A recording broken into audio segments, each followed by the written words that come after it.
Hi, it's Caitlin from Really Big Plant. Thank you so much for joining me. So for today's video, we are going to do some plant chores. I got a couple new plants from the grocery store. One of them is kind of crazy. It's got a lot going on and it was really cheap, so I want to show it to you and just show you some of the other new plants I got. I do want to do a little bit of spider mite treatment. Plus, I'm going to talk to you a little bit about plant pigments and coloration. All sorts of fun topics for today. So we're going to be bopping all around the house. I'm going to show you some stuff. So let's just get into it.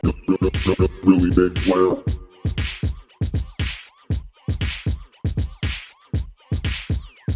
Okay, we are downstairs in my kitchen. I want to show you some new plants that I've gotten recently just from Home Depot and the grocery store. Purchases that I wasn't planning on making, but somehow every trip always turns into a plant shopping trip. So here's some of the things I got. Maranta silver band. So I'm not like the biggest fan of Marantas. I was never like on the lookout to collect like rare Marantas or anything like that, but I was at Home Depot the other day and these were on sale for $7. They were in the sale section.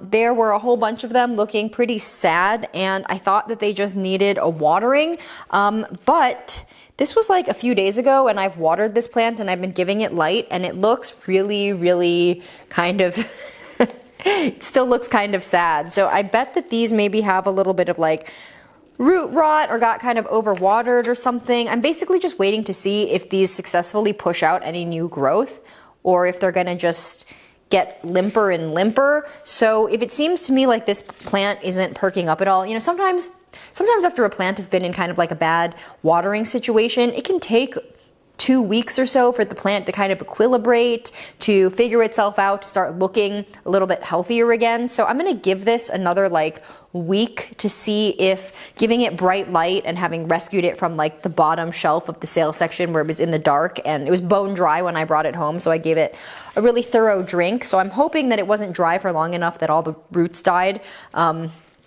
But I see that some of the plants on here are starting to push out like new little leaves, so I'm just waiting to see how they unfurl and what they look like. If it looks like this plant is gonna just keep declining and getting worse and worse, then I'm gonna propagate some of it. So it was originally $15, but it was on sale for $7. So I have this now. It's a beautiful plant. I've never had the Maranta leucanura silver band, but it does look pretty different than a regular Maranta. It has a much more silvery glaucous kind of color. So yeah, this is beautiful and I hope that it can recover, and if not, it wasn't too much of an investment for me. So this was on sale at my Home Depot. I inspected it really thoroughly for pests while I was in the store because I didn't want to bring this home if it was covered in spider mites, and when I see prayer plants in the sale section, I usually try to not touch them because I feel like they probably have spider mites, at least in the big box stores. I know that when I worked at boutique plant shops, they also tended to have spider mites, but I didn't see anything on this plant, so hopefully it can turn it around and recover. It's beautiful. Maranta leucanura silver band. Okay, and then the other one I got, let me grab it.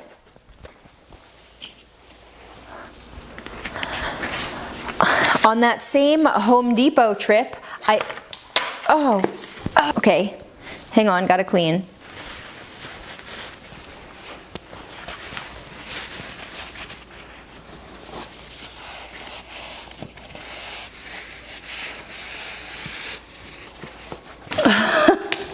Okay, we're back. Just spilled water somehow magically, not on any of the carpets, but just in between them. Okay, got that cleaned up. So then the other plant that I got is this Alpinia zerumbet, a type of shell ginger. I saw this and could not pass it up. This is an Alpinia zerumbet variegata, and it's got these yellow stripes on some of the leaves. It's really a beautifully variegated plant, and it used to be kind of a rare one from before the whole most recent plant boom. And then somehow I feel like this plant just never really made it into the circulation. So I had one of these back in San Francisco and I don't know, it died at some point. I don't remember what happened to it. I think I probably just underwatered it. That tends to be the cause of death of my plants if I can't remember what happened. Anyway, this is a beautiful shell ginger. I'm super excited to have this plant. Let me know if you know about this plant or if you have this, or if you live somewhere tropical and this plant grows outside. It was $19, which is maybe kind of a lot, but I was really excited to see it, so I just had to buy one because I have not seen this plant for sale in years. The plant shop that I was working at right before the shutdown was selling these, and they were expensive in that store. I think they were charging like $50 for a plant this size because it was like a rare plant. It was like a rare variegated plant. It still is pretty hard to find, and when you look this plant up online, the prices are all over the place. But anyway, yeah, this is a really beautiful plant. I really recommend this one. If you see it, snag one because they're easy to grow. They turn into these beautiful tall shrubs because they are humidity loving. I know that it's a thing about them that people have issues with spider mites on these sometimes indoors, but I think, at least in my experience with these, they're less spider mite prone than calatheas. And they look a little bit more tropical in my opinion too. Like there's something about this that just feels like such a vibe. Okay, variegated shell ginger. Okay, and then the next plant that I want to show you is one that I got from Stater Brothers, which is my preferred grocery store around here. It is... I've got it in this stand over here for now, but this isn't where it's gonna live permanently. I mean, it might. I don't know where, where I'm gonna put it, but... Do you see this? $14.99. This was $15, and this is a huge pot full of a whole bunch of different plants. So this has, I think, like 4 different plants in it, and it was only $14.99. It's got a couple of rubber trees, Ficus elastica, burgundy, like the dark colors, and then it's got a big peace lily in here, as well as a bird's nest fern and a Thaumatophyllum xanadu, all for $14.99. And this is like a 10-inch pot, so... I bought this when I saw it there. To be honest, I actually think that maybe this was something that they did at the grocery store with a bunch of plants that were like sick and dying. Because I remember observing this $14 Thaumatophyllum at the grocery store for like a couple weeks in a row and watching it decline. And then it disappeared and was replaced with this monstrosity, and I kind of think that they just took some other plants from their plant section and planted it together with this Thaumatophyllum. Maybe this was like their attempt at consolidating the trash plants together into one big one. So anyway, I bought this, I brought it home, I did something I don't normally do, which is I instantly put a whole bunch of systemic pesticide granules in here. I don't normally like to do that because it's kind of like an extreme measure to add in preventative, systemic pest control before you spot a problem, but I was just so suspicious of this because I have a feeling that this is like a conglomerate of trash plants from the grocery store. And grocery store plants do tend to have more pests in my experience than plants that I buy from anywhere else, probably because they're kept near the flowers, and flowers always have pests. I mean, flowers are designed to attract insects, right? So I put a whole bunch of that imidacloprid systemic houseplant granule in here right after I brought it home, just in case there is anything hitchhiking on this giant plant. So my plan when I bought this was that I was going to try to separate out all of the different things and repot this, but I actually kind of like this as one big crazy Frankenplant. So let's talk compatibility for a second. I don't really think that these plants are good companions to be planted together. I mean, the Ficus elastica, the rubber tree, and the Thaumatophyllum are much more drought tolerant than the peace lily and the bird's nest fern that are in here, but I kind of feel like it could maybe work. Like the conditions aren't so different. Like none of these are a cacti. There was a while where I was seeing calatheas and snake plants planted together at big box stores, which was so hilarious to me because it's such a bad idea because they just have such different requirements, right? But these plants, some of them are higher watering, some of them are lower watering. These are all plants that could handle like bright indirect light. The only one that might be really, really picky is the peace lily. Like that's the one that's gonna want a lot of water, and it might need more water than the rubber tree right next to it can handle. So this is gonna be an experiment to see if these plants can acclimate to living together.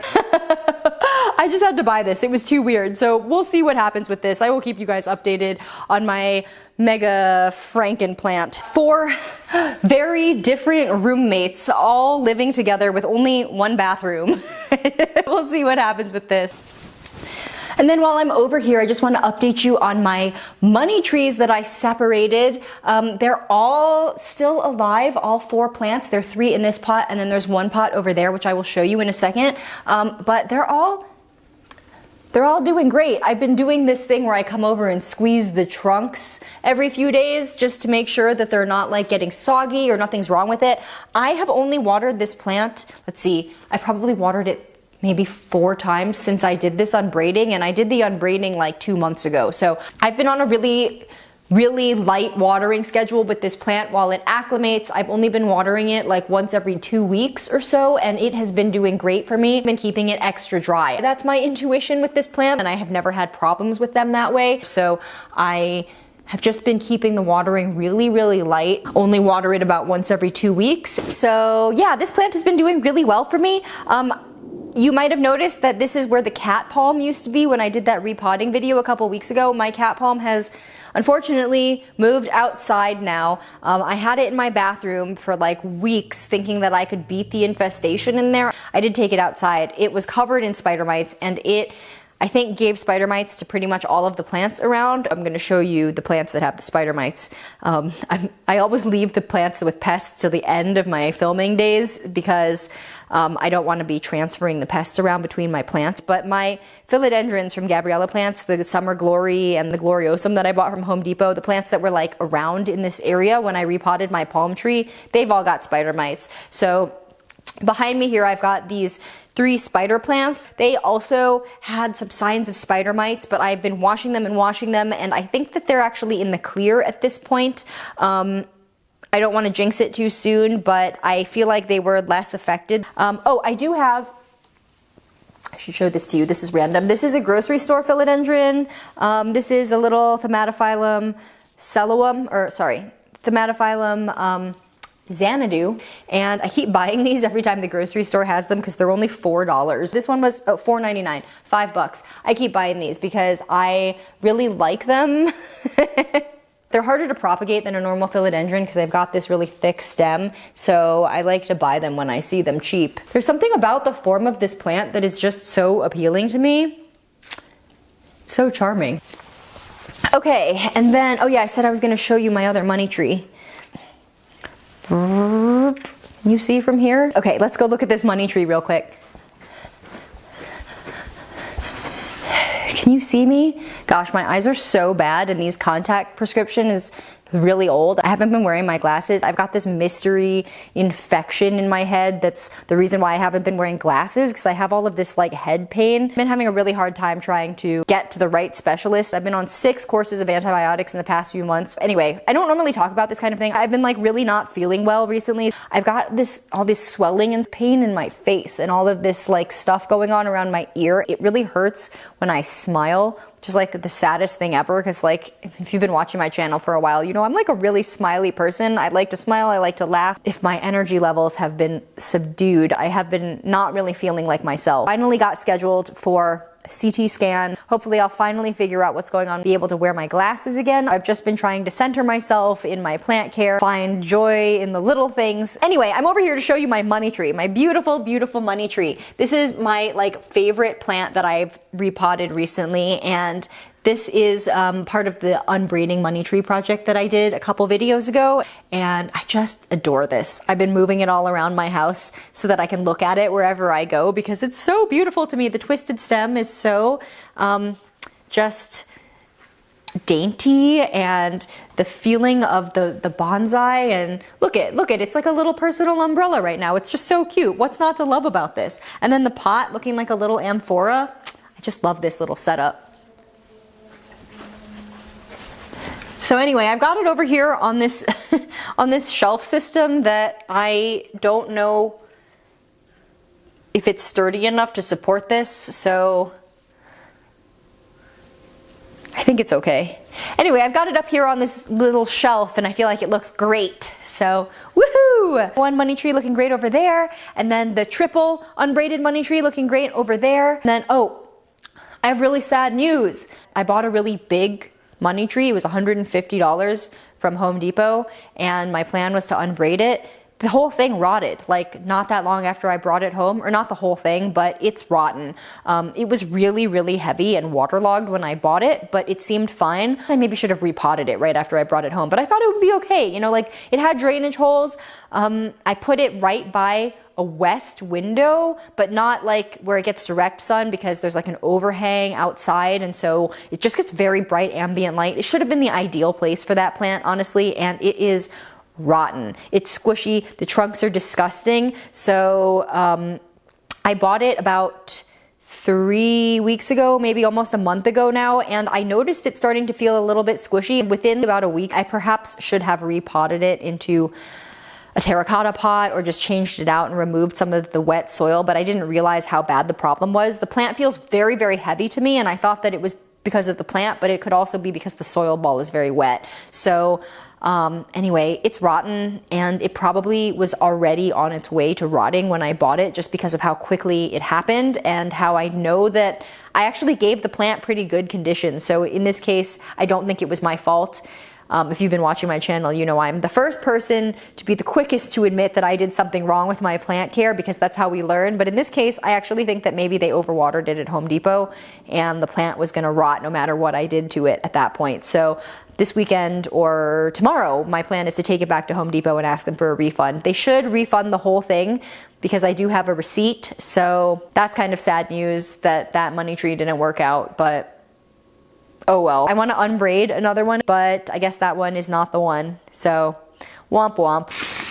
Okay, so now I want to repot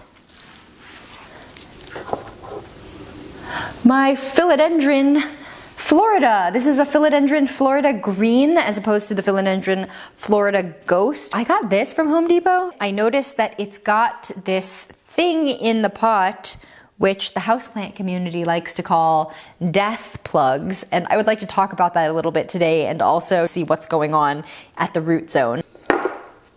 Can you see how in the soil there is this like discrete edge?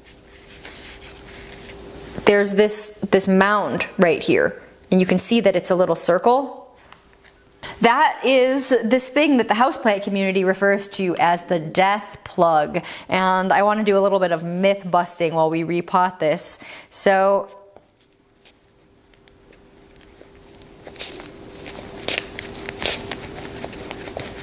I'm going to take this out. Okay. I'm not even going to repot this. This just proves my point. Okay, so do you see do you see this beautiful full root system in here?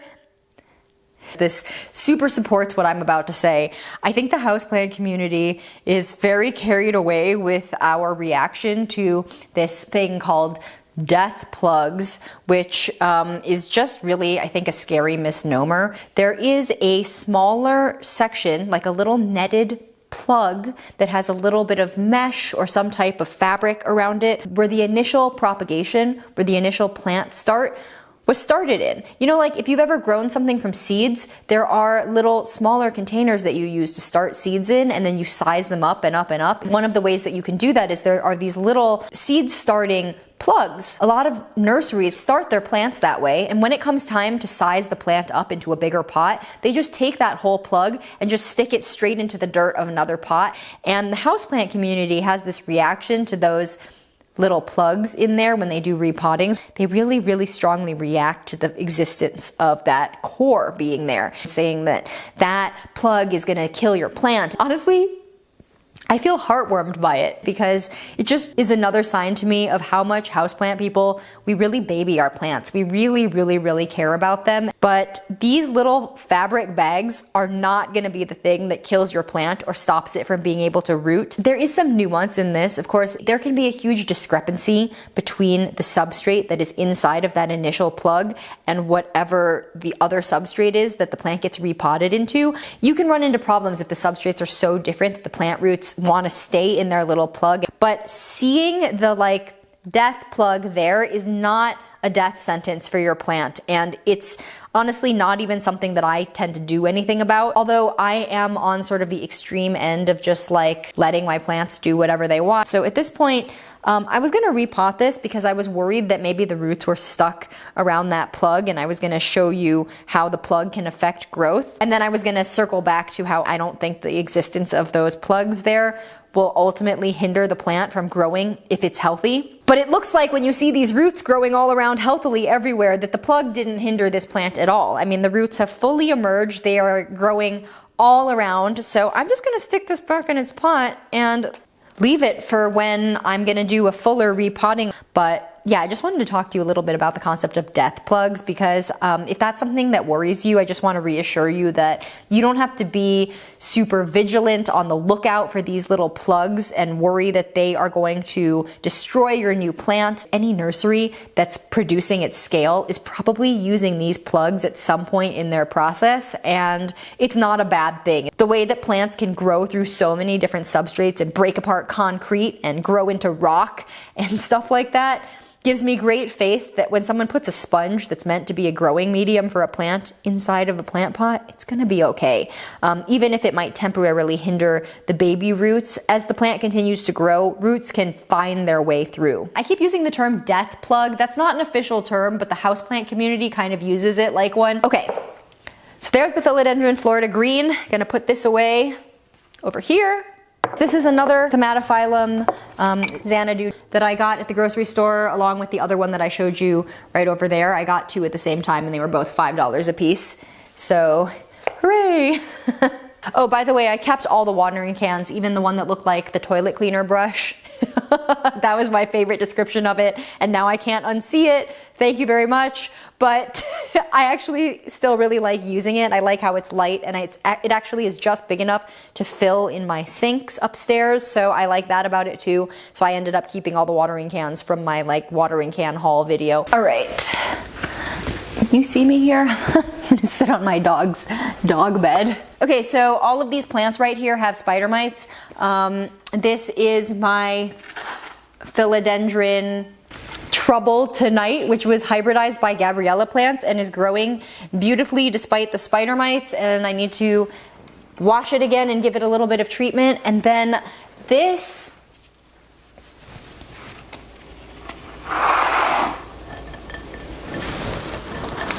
is the philodendron Summer Glory, and it's got a new leaf coming in. Do you see this orange leaf that looks like it's kind of like sick or dying? That is what the brand new leaves look like, and it is so amazing. And I was looking at this and was realizing that I've never talked to you guys about the fun kind of facts about plant pigments. One of my favorite, most interesting facts about plant pigments is that the red colors, the yellows and oranges that you see in plant leaves when they start to turn in the fall, when the leaves fall off and die, the leaves are not actually changing color to turn orange or yellow. What's actually happening is the chlorophyll is dying and is going away and revealing other colors that were already present in the plant leaves. The oranges and the yellows in plant leaves are created by substances called carotenoids. So you've got like beta carotene, that's what makes carrots orange. Yellow pigments like flavonoids and lutein. Lutein is a yellow color that is the same substance that makes egg yolks yellow, and it's also in plant leaves that creates the yellow color. Typical plant leaves actually already have yellow pigments and the orange pigments, which they need to help absorb all of the spectra of light that plants use for photosynthesis. And then there's also anthocyanins, which are a red pigment that are not always present in plants, but actually do vary in response to light and certain stages in the plant life. Tend to develop as the plant leaves start to die, and also in response to really bright light. When we talk about sun stress in a plant and it starts to turn a little bit red, that is because the plant has an increased production of anthocyanins. I was thinking about that because when you see this new leaf coming in, it's got these yellows, oranges, it's got this kind of pink color, and you can see that it's starting to transition to what will eventually become green. It just unfurled like 2 days ago, so it's already starting that process. And if you've watched a normal green plant unfurl a new leaf, a lot of times the brand new leaves come in a slightly lighter green, and then the green color will develop as the leaf unfurls and is exposed to light. Chlorophyll gets produced by the plant, and those green pigments come into existence and make the plant leaf look very green. And on this plant, the new leaves come in red because before the chlorophyll develops, you see the presence of all of the pigments that are actually there all of the time in the plant. The carotenoids and the flavonoids and the beta carotene and probably anthocyanins. I don't know what specific combination of pigments are in this exact plant, but what you see that's happening when the new leaf unfurls is you're seeing the pigments that are already there, and then as the plant is exposed to light, the plant produces these chlorophylls, and the green color becomes so prominent that it masks all the other colors in the leaf. But then once the leaf starts to die, the reds and the oranges and the yellows start to be exposed again because the chlorophyll production goes away and the green pigments stop being produced, and you see what was there all along underneath the green. So on this plant, it's really cool because you've got this kind of full circle of life where when you have a new leaf coming in, it's got this red-orange color. Actually, and then there's a good example here too, even on this philodendron Trouble Tonight. There's a dying leaf on here. This yellow leaf, oh, it just ripped off. But there's the phase when leaves are dying where they're yellow before they're brown. And the yellow color is the color of the leaf when the chlorophyll goes away. So that's just a really interesting thing, in my opinion, about plant pigment. Okay, can you see me? I'm sitting on the toilet. I've got this gallon of pre-mixed Captain Jack's Dead Bug that I mixed up last night. And then I've got this sprayer, an electric sprayer that I ordered on Amazon, and it works okay. I think I kind of maybe prefer, the pressurized spray pumps, and I should order another one of those because this kind of just sprays out a lot of liquid at once. The problem with this is that it's not that well made, and in order to use the nozzle that does a pressure mist, if you make it have high enough pressure that the mist is very fine, then liquid starts to squirt out of all of the points of connection of this tool. So you have to kind of use it on a setting where it's not actually like a super fine mist, which then kind of like defeats the purpose because it's kind of like you're like just pouring liquid on your plants. It's not that bad, I'm exaggerating. You pre-mix your solution, you should shake it up really well because the particulate settles at the bottom.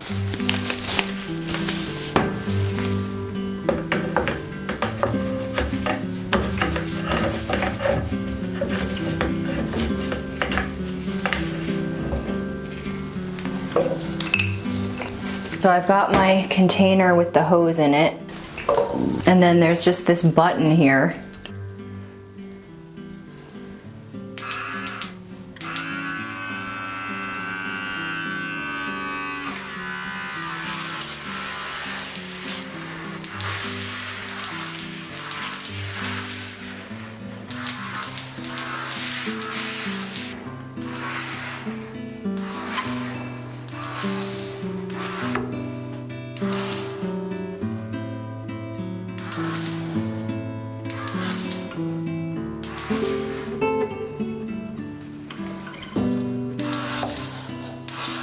Okay, I recently bought these in a video where I carried on like a crazy person about like not being sure if I could ever keep these kind of brushes clean. And I think I was just super overreacting. I filmed that fresh off of reading a bunch of articles about how these are so impossible to clean for barbershops when we're concerned about human health, and it's really not actually that relevant to the plant stuff. Like, I'm not worried about spreading some kind of infectious disease from one person to another. That's a much bigger problem than like using a dirty brush on multiple plants, you know what I'm saying? So I was on a lot of antibiotics in that video. I was like feeling very sick when I filmed it, and I carried on and on about these brushes being like, I don't know if there's any way to use these, and I was watching it back like, this girl is crazy. What is she talking about? It's fine. You just use these brushes to disrupt spider mite webbing in places that are kind of hard to reach. So what I would do now is just, I've sprayed the plant down. It's all wet. I'm gonna go through, I'm gonna brush the leaves down, and every so often I'm gonna rinse out this brush.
When you do this, it's mainly about getting in the sinus and the area where the petiole meets the leaf.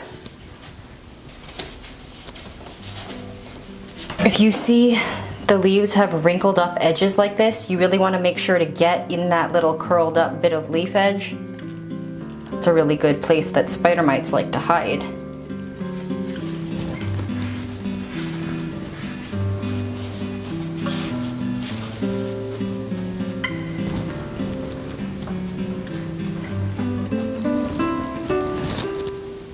Okay, I feel so accomplished after having treated some plants for spider mites. I always feel so good after doing pest treatment, and I feel especially great when I catch it on camera and get to do that with you guys. I feel like it's actually a way better experience for me when I'm filming, even though you're like not here, but like imagining that there's gonna be like people doing it with me, because honestly, treating your houseplants for pests sucks, and misery loves company. It always feels a little bit better to know that I'm doing it with somebody else. So thank you so much for watching. Curious to know about your opinions on companion planting and what houseplants you have experienced grouping together or potting together in the same pot, or if you have feelings about that, if you're super against it. But yeah, this has been a really fun video for me to make. I really hope that you enjoyed watching it.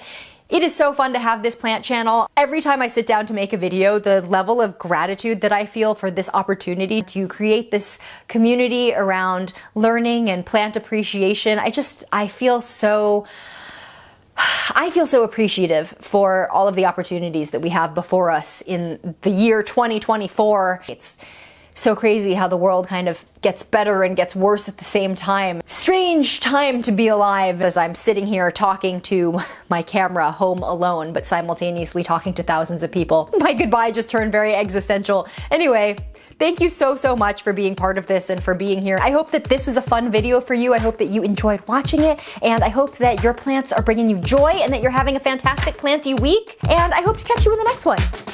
Bye!